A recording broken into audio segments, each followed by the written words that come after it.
ਇਹ ਵੇਖੋ ਇਹ ਚੀਜ਼ ਤੇ ਅਕਸਰ ਬੰਦਿਆਂ ਵੇਖੀ ਹੋਣੀ ਹੈ ਕਿ ਕਿੱਲਾ ਕਿਵੇਂ ਘੜਿਆ ਜਾਂਦਾ। ਅੱਜ ਇੱਕ ਨਵੀਂ ਚੀਜ਼ ਉਹ ਇਹ ਵੇ, ਅੱਗੇ ਹੁੰਦੀ ਸੀ ਮੁਗਲੀ, ਉਹ ਵੀ ਇੰਜ ਹੀ ਨਾ ਲੱਕੜ ਦੇ ਨਾਲ ਘੜਨੀ ਤੇ ਚਲੋ ਉਹਨੇ 2 4 5 ਮਹੀਨੇ ਕੱਢਣੇ, ਉਸ ਤੋਂ ਬਾਅਦ ਉਹ ਫਿਰ ਮੁਗਲੀ ਟੁੱਟ ਜਾਂਦੀ ਹੁੰਦੀ ਸੀ। ਇਹ ਇੱਕ ਨਵੀਂ ਇਜਾਦ ਹੈ।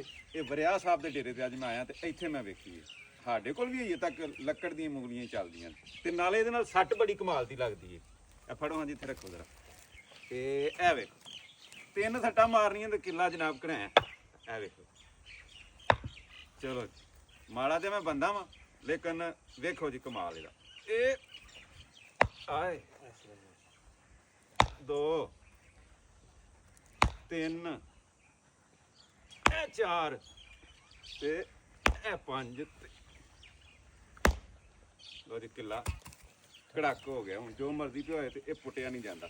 ਤੇ ਅਗਰ ਤੁਹਾਡੇ ਕੋਲ ਵੀ ਮੁਗਲੀਆਂ ਦੂਸਰੀਆਂ ਨੇ ਤੇ ਜਨਾਬ ਇਹ ਸੀਮੈਂਟ ਵਾਲਾ ਸਿਸਟਮ ਕਰੋ। ਇਹ ਤੇ ਗੋਲ ਹੈ, ਮੈਂ ਨਾ ਚੌੜਸ ਜਿਹੜੀ ਨਾ ਬਿਹਤਰੀਨ ਦੇਗੀ ਮਰਬਾ ਜੋ ਹੀ ਹੈ ਜੀ ਖਿਆਲ। ਹਾਂਜੀ ਤੇ ਇਹ ਨਹੀਂ ਟੁੱਟਦੀ, ਸਾਰੀ ਜ਼ਿੰਦਗੀ ਤੁਹਾਡੀ ਜਿਹੜੀ ਨਾ ਕਰ ਜਾਏਗੀ।